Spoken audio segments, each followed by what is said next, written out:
at a unique moment to take the actions necessary to realize our aspirations.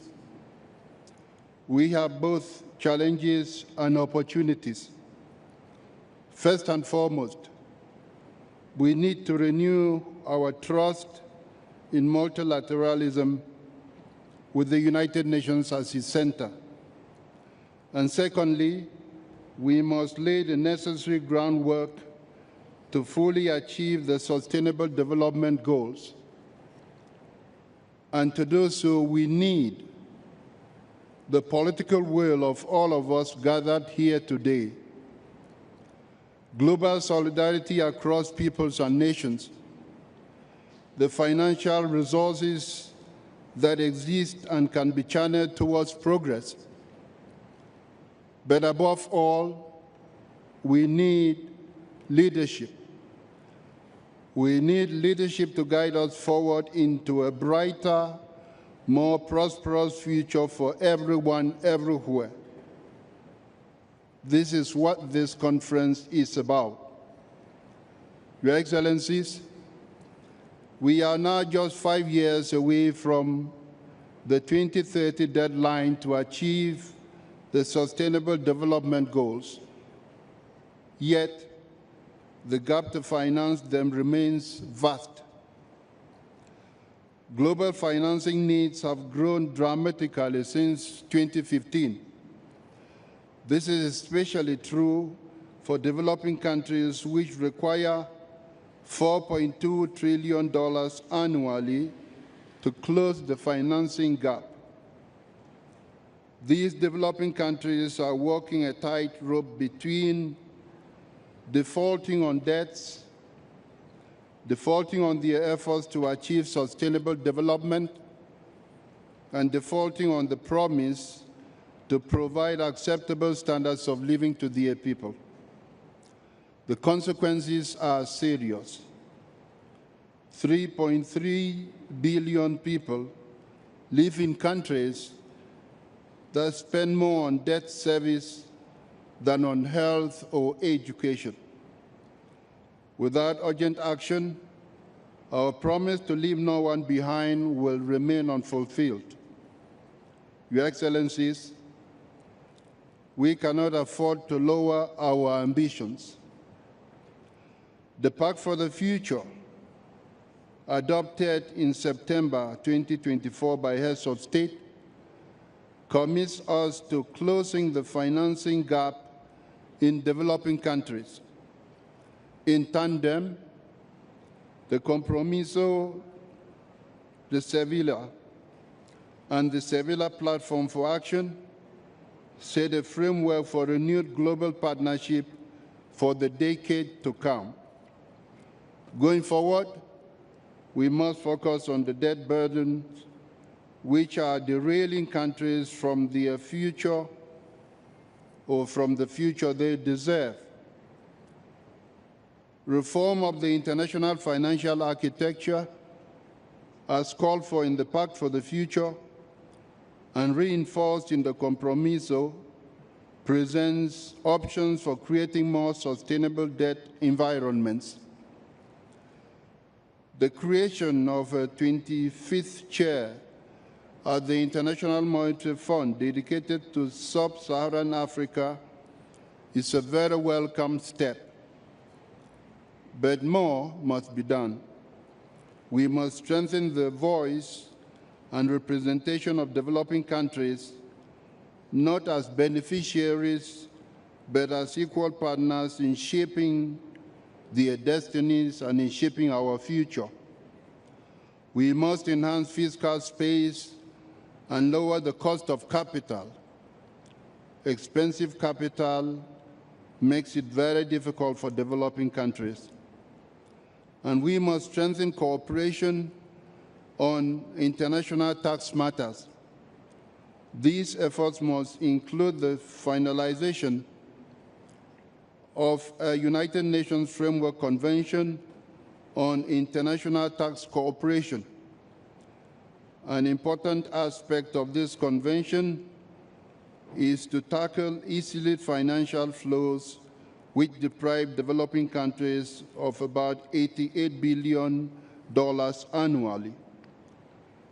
Throughout our efforts, scaling up climate finance will be critical to our success. Climate funds must be additional to, rather than diverted from other development priorities.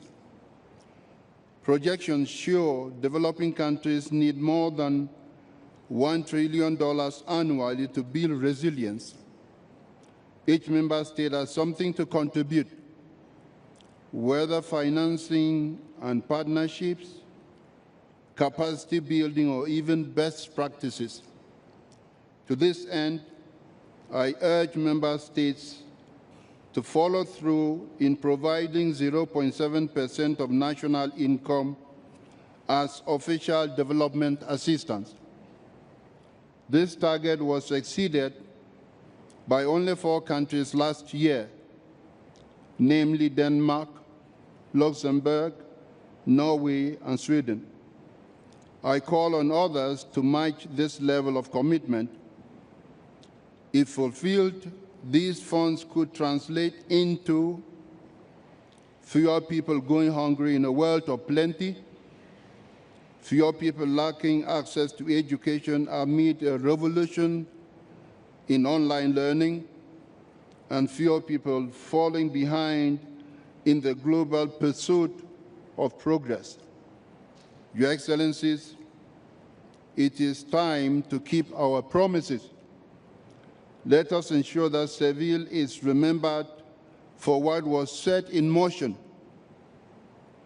collective action to provide additional, innovative, adequate, affordable, predictable, and accessible financing for development from all sources, including the private sector. In fact, we have no shortage of solutions. Let us leave this conference ready to act together with hope, with ambition, and with the leadership that this moment demands. Thank you.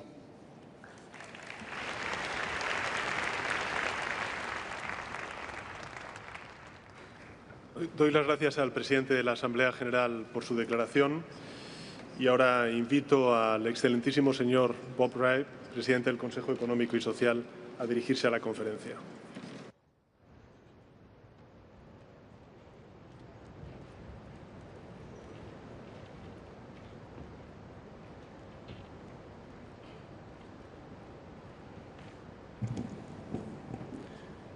Majestades, Excelencias, distinguidos delegados, colegas, amigos, todos.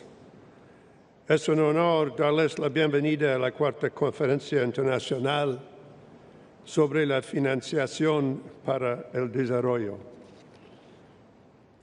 Nos reunimos en Sevilla en un momento crucial, lleno de posibilidades, pero también de responsabilidades. Alrededor del mundo, las prioridades políticas están cambiando. Las barreras comerciales están creciendo y la ayuda internacional se está reduciendo. En este contexto dinámico, nuestro compromiso de Sevilla, compartido con el multilateralismo y el desarrollo sostenible, nunca ha sido tan importante. Por eso estamos aquí reunidos para reafirmar nuestros compromisos y diseñar a nuestro futuro colectivo, para superar las fracturas de nuestro sistema financiero global, para equiparnos con las herramientas que nos permitan responder mejor a los retos de hoy y a las necesidades de mañana, y para construir un nuevo camino que sea justo, inclusivo y sostenible. Esta es nuestra oportunidad única para remodelar y mejorar la arquitectura financiera global. My friends, the stakes could hardly be higher. Financing needs for sustainable development have increased dramatically, and we have all an obligation to work collectively to be able to successfully respond to these critical needs. Climate finance is critical to address mitigation and adaptation needs of countries. The most vulnerable, from the least developed countries to small island developing states, continue to shoulder the heaviest burdens, and at the same time, they are given the fewest resources. We need tangible progress for the most vulnerable. It was a wise person who once pointed out that strategy without resources is better called hallucination. We have come a long way. Since the end of the Second World War, the 80 years that we are now recognizing today as a key anniversary for the United Nations, let us at least recognize that the global economy has been transformed, that billions have been lifted out of poverty, that we have in fact seen a tremendous increase in living standards, in education and healthcare across the world. This progress does not only come from international institutions like the UN, the World Bank, the International Monetary Fund, but also from critical national and local efforts, what we call mobilizing domestic resources. This is what has helped to build the world we now live. It comes from not just governments, it comes from civil society, it comes from companies and workers who are creating wealth in partnership. Partnership is a word we have to get more used to as we see our resources around us dwindling. We simply must break down the silos that exist in every one of our institutions and between all of our institutions if we are going to succeed.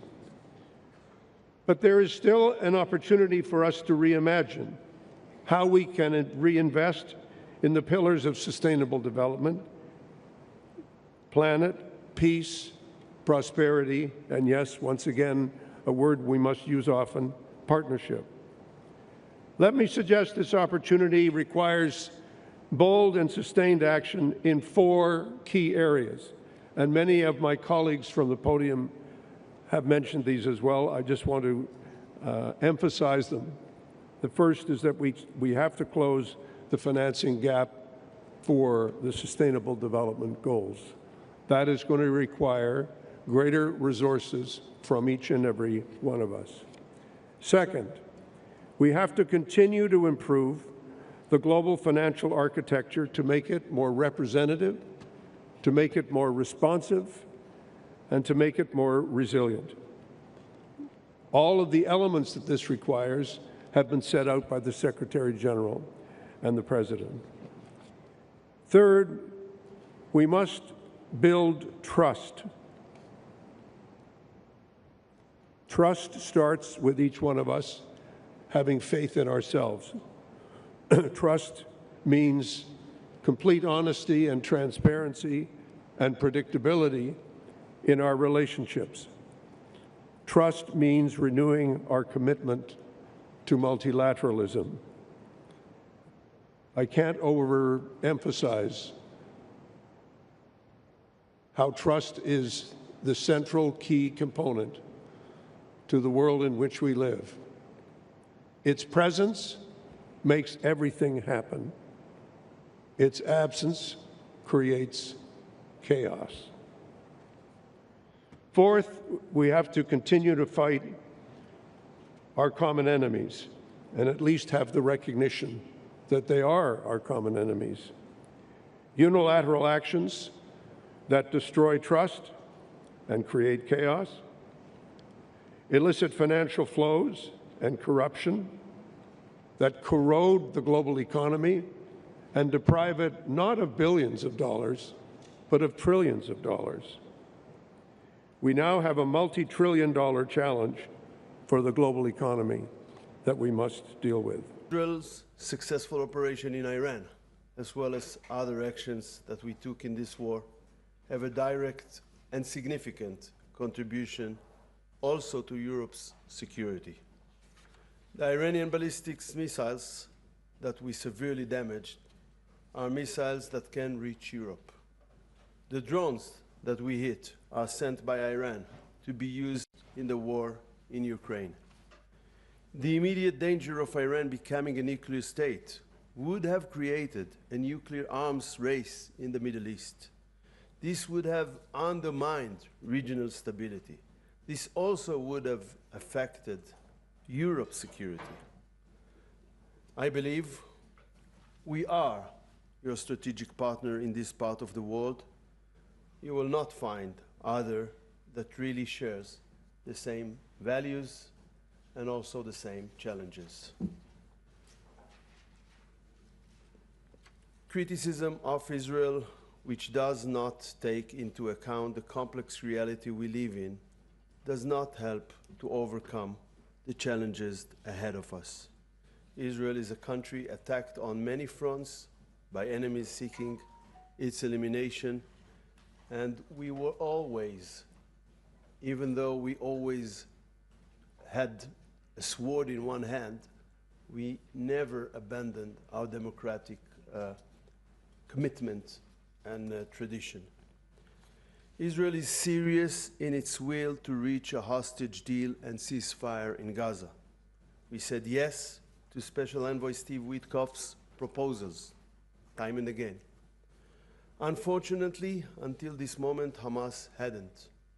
It is now critical for Europe to back the American initiative for a ceasefire and to shatter Hamas illusions.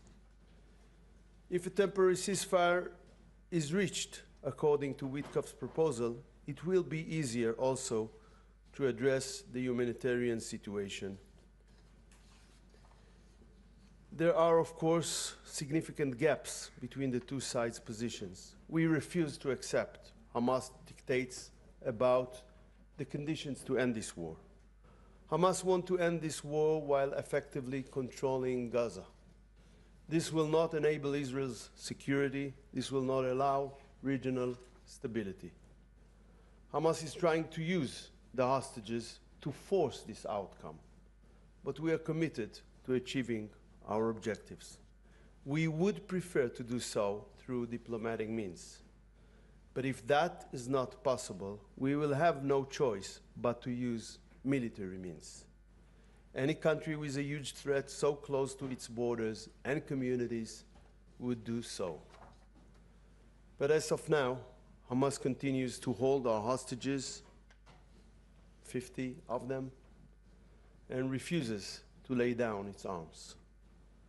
We are committed to continuing to facilitate the humanitarian effort under difficult circumstances, as we have done since the beginning of this war.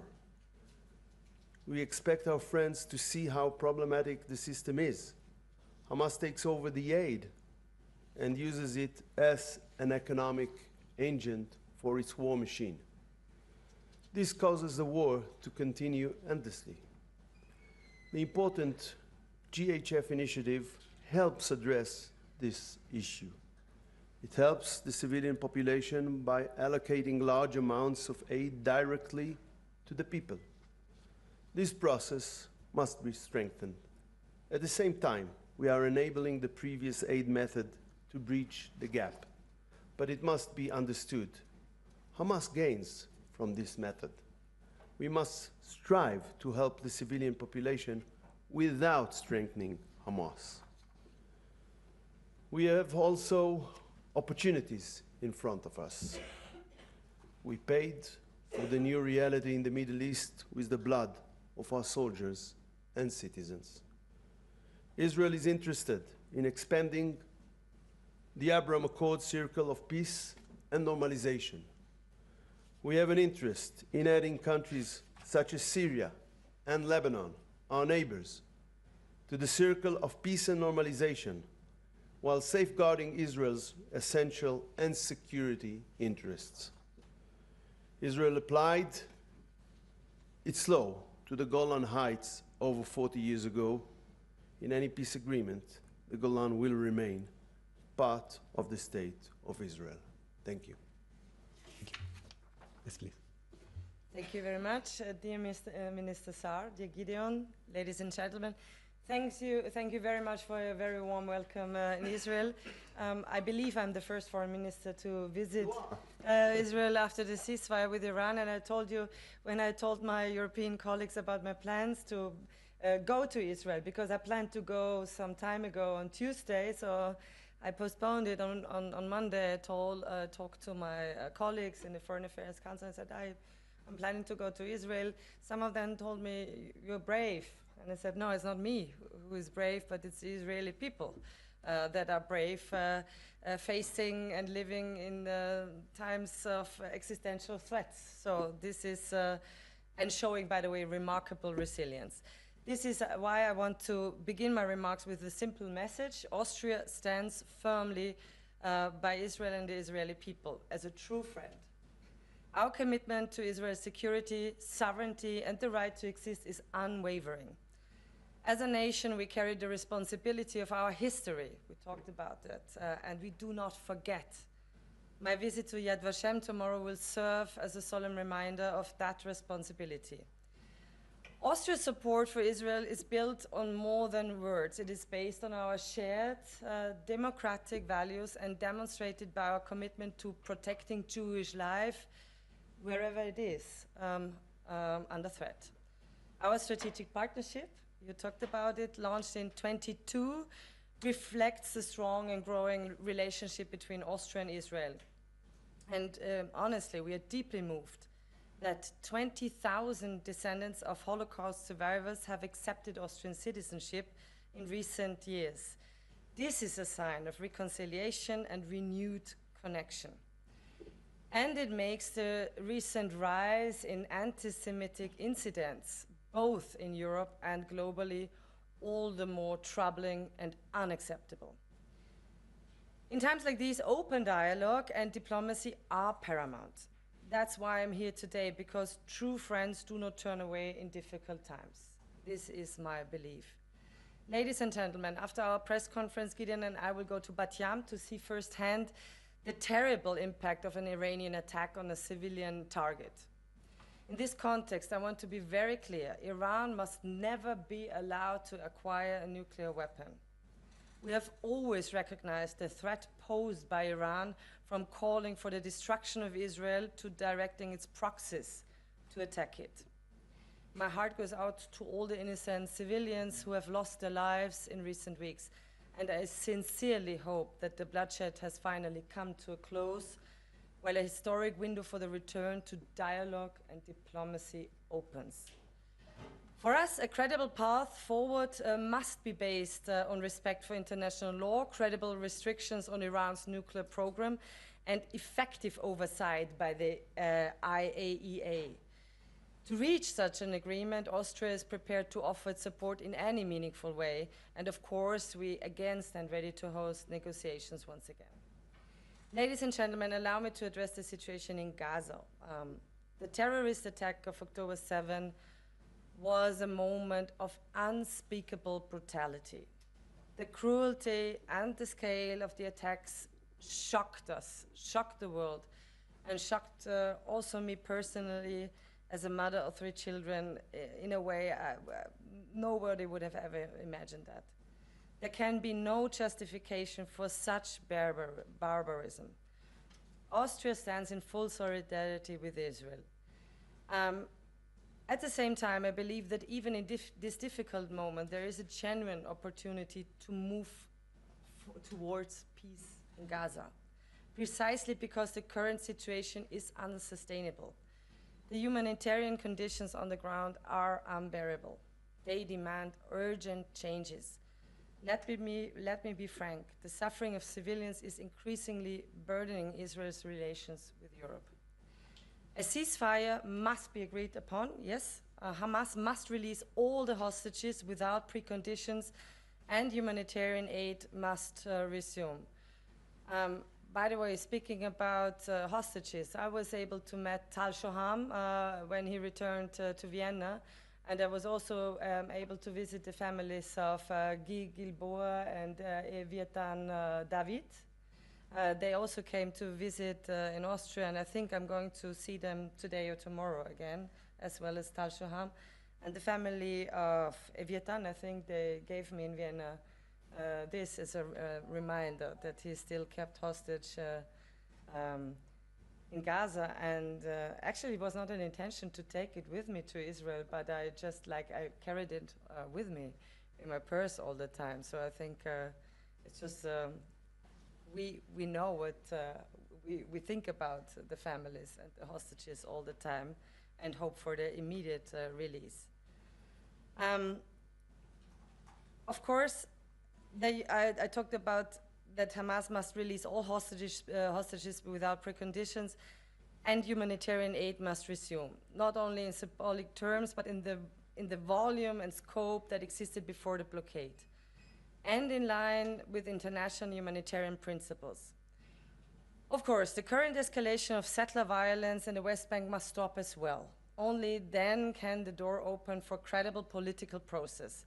Such a process must be based on clear security guarantees for Israel and the disarmament of Hamas. Let me be clear, Hamas must not be part of Gaza's future. At the same time, Gaza cannot be stripped of its Palestinian character. In our assessment, this is the only pathway to long-term stability, aiming at the two-state solution. The role of regional partners, particularly the Arab states, will be essential in creating the political and security conditions for such a future. We see a historic window of opportunity. The people of Israel have shown extraordinary resilience, unity, and strength. They have a right to live in peace, free from existential threats. And this moment also offers a chance to shape a different future for the Palestinian people, a future without Hamas, but instead with dignity, responsibility, and the hope of coexistence. We owe it to all those suffering from the consequences of war, Israeli and Palestinian alike, to seize this chance for peace before it slips away. Ladies and gentlemen, dear Gideon, I would once again like to express my sincere gratitude for your warm welcome. I'm truly happy to be spending the coming days in Israel on my first official visit. It's not my first visit, it's my first official visit to Israel. These exchanges and the conversations we have already begun are an important step in strengthening our close ties.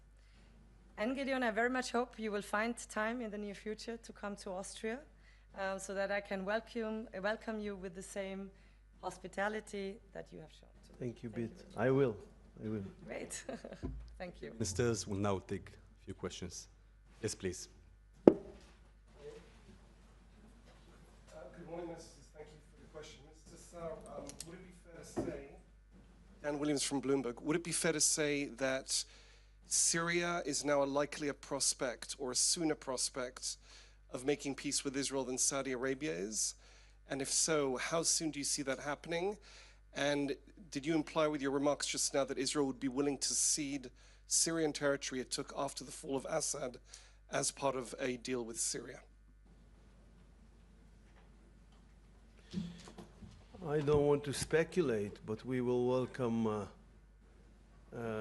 Syria, as I said, to the peace and normalization circle in the Middle East as much as we will welcome the Saudis to join.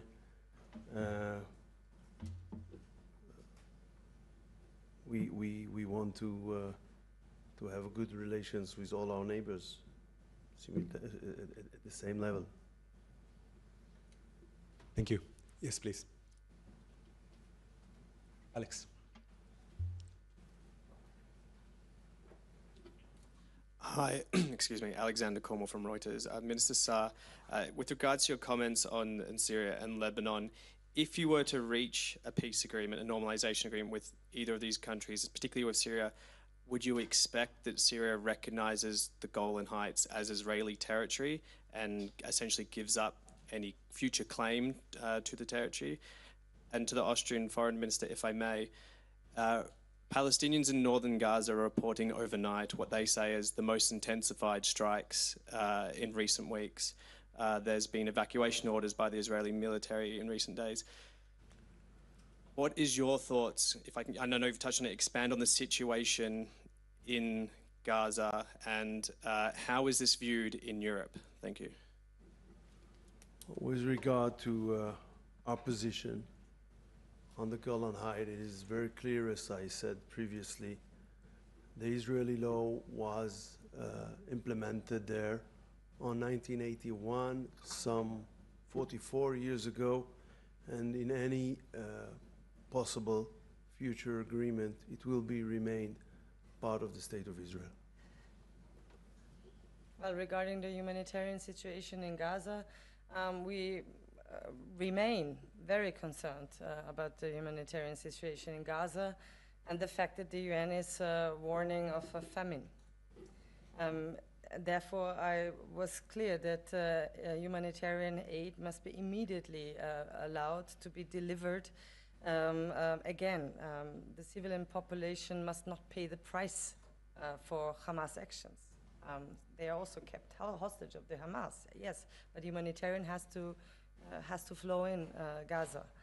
Aid must continue to be provided in accordance also with the humanitarian principles by the UN and other aid organizations. And for this reason, I think it was 23 European countries, together with Kaja Kallas, that signed a joint statement on humanitarian aid in Gaza.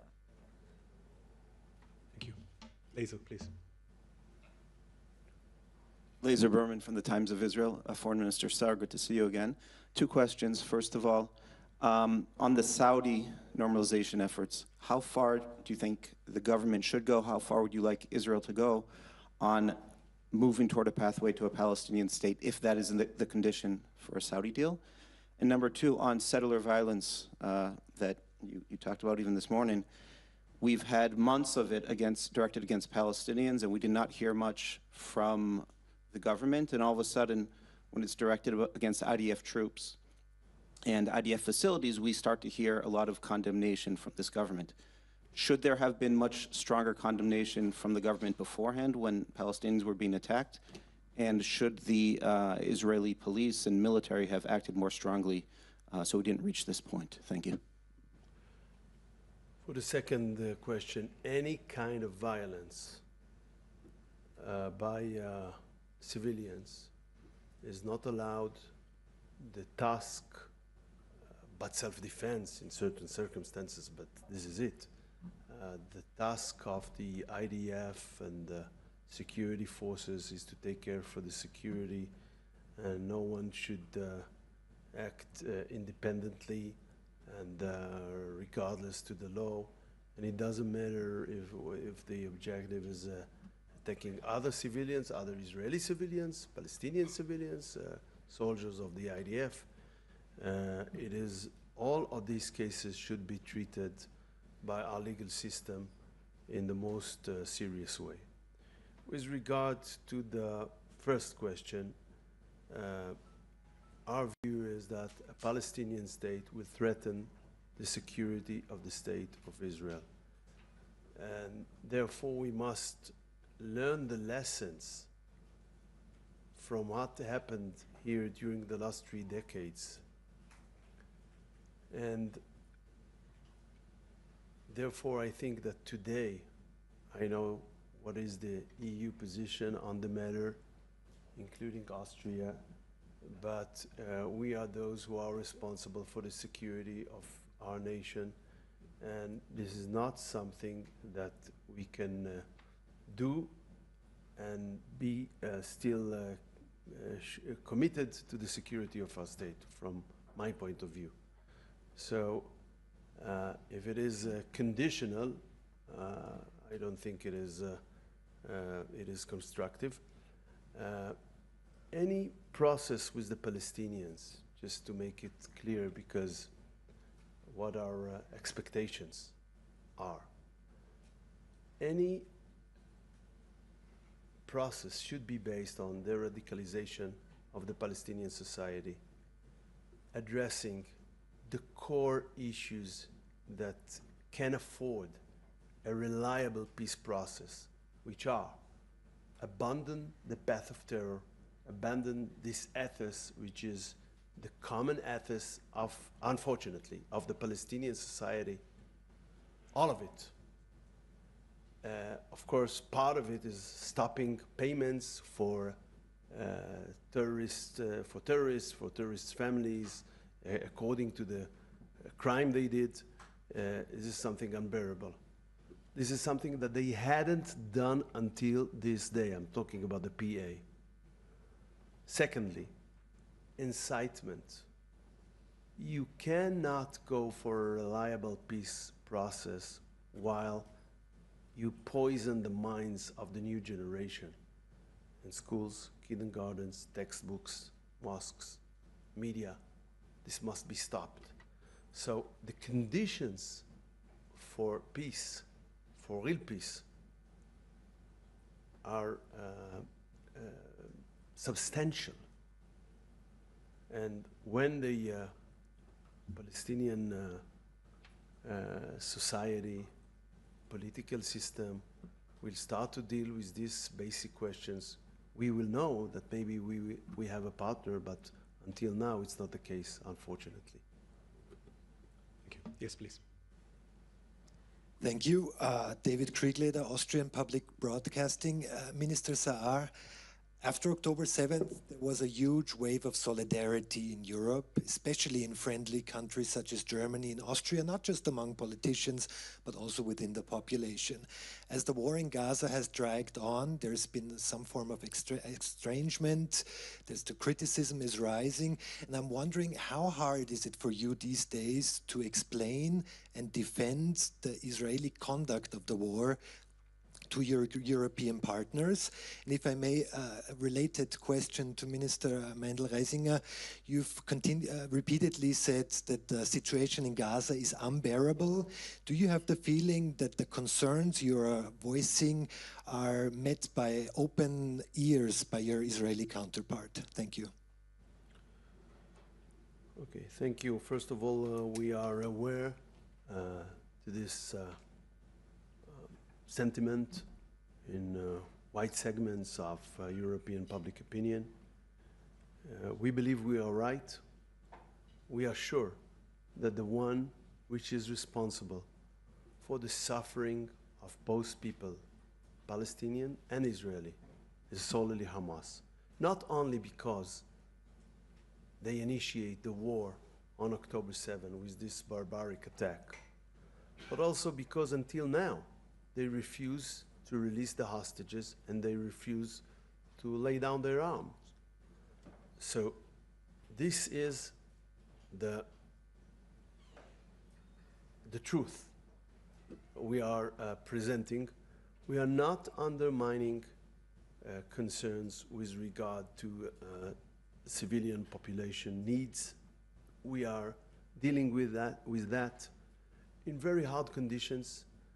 And not everyone that's criticized from the distance understand what the circumstances on Gaza Strip are, how Hamas is using the aid as a fuel to its war machine. And these are important facts because finally we want to target the aid for the people themselves, but we don't want to empower the organization that led this population for these poor conditions. And this is a very difficult and complicated effort, and we would like our friends in the world as a whole and in Europe specifically to help us to think together, to cooperate. Tomorrow we will begin a dialogue with the EU, which I agreed with High Rep Kaya Kallas, that will take place here in Israel. And in this dialogue we will, of course, present our efforts, our problems in this efforts, and also we will look together for new ideas, new thoughts, cooperation, in order to be more successful with that. But one must understand It is a very complicated situation, and this is the result. By the way, in Lebanon, it was also a result of the fact that the terror organization took over the state. In Gaza Strip, it's not a terror organization, it's a terror state, a terror organization that took over a territory, enslaved the population for its aspiration and crazy ideology, and therefore this phenomenon, by the way, the Western world went out to uproot this phenomenon in the war against ISIS, not very far away from here, when they established their caliphate.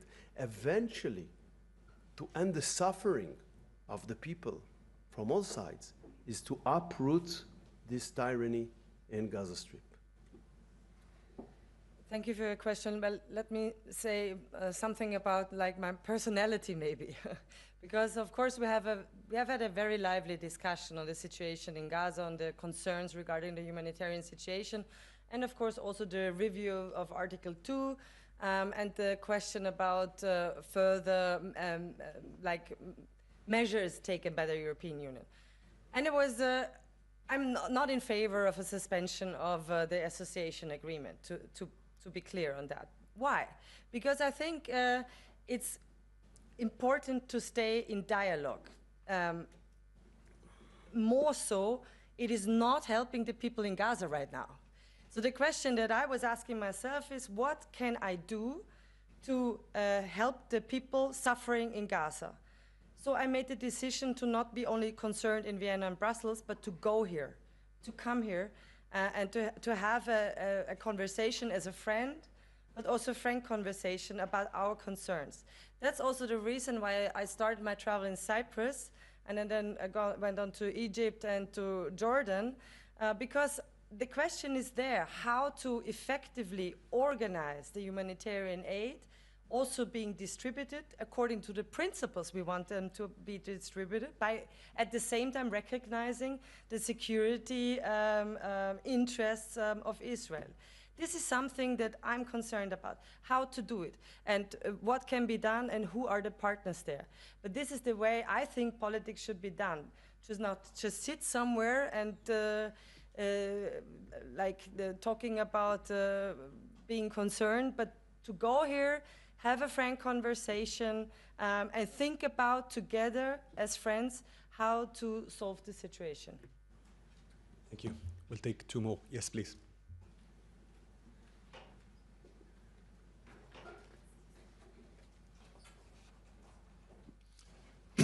Fabian Sommerwiller from the Austrian Daily Der Standard. The question is also related to the flow of humanitarian aid into Gaza. We've heard repeatedly that you were unhappy with the former situation with Hamas using humanitarian food basically to use it against as a weapon. Also, we've heard in the past few months very often that many of your Western partners are unhappy with the situation right now with the GHF. So if both sides can't agree on either one side the way the food and the humanitarian aid is distributed, why can't we think of a third option, and what could such a third option look like? We are not excluding thinking about the third option. We are looking at the objective. The objective is, I repeat again, meet the needs of the people without empowering Hamas. Whatever path is possible to achieve this objective, we will support. Yes. Hi, Mr. Saar. Minister Saar, Nathan Odenheimer here from the New York Times. Thank you very much for holding this presser. Also about the GHF, I think few little questions. Israeli officials are saying that the military prosecutor is considering an inquiry or an investigation into unlawful shooting of Palestinians, not in the sites, not in the distribution sites, but around them. Are you worried that the rules of engagement in Gaza in general and around those distribution sites violate the international law, and do you support an independent military inquiry into it? And then a second question is Israel, how much funds is Israel moving towards the GHF, if it's security or funding the aid itself? There are reports that it's supposed to invest another several $1 million into it. So I was wondering how much exactly and what you think of it. And for you, Minister of Foreign Affairs, is Austria considering also donating to GHF and for distributing aid in Gaza through this system at the moment? And will it support an EU resolution to do it? Thank you. Thank you. As you know, the military prosecutor is independent, and you should ask her about the case. I simply don't know. Also, with regard to your second question, I cannot give you the figure. Maybe the finance minister can give you the figure. I cannot do that. I don't know.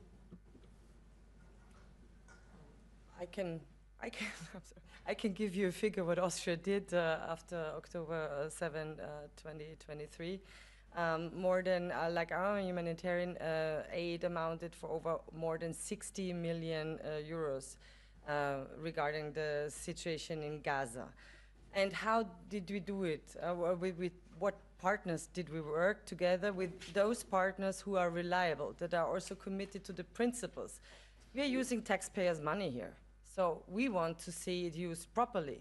That means not getting in the hands of Hamas, but also used in a way that is done according to the principles of the United Nations and other organizations. Just recently, I think on Wednesday, the government took a decision to additionally have 3 million euros of humanitarian aid.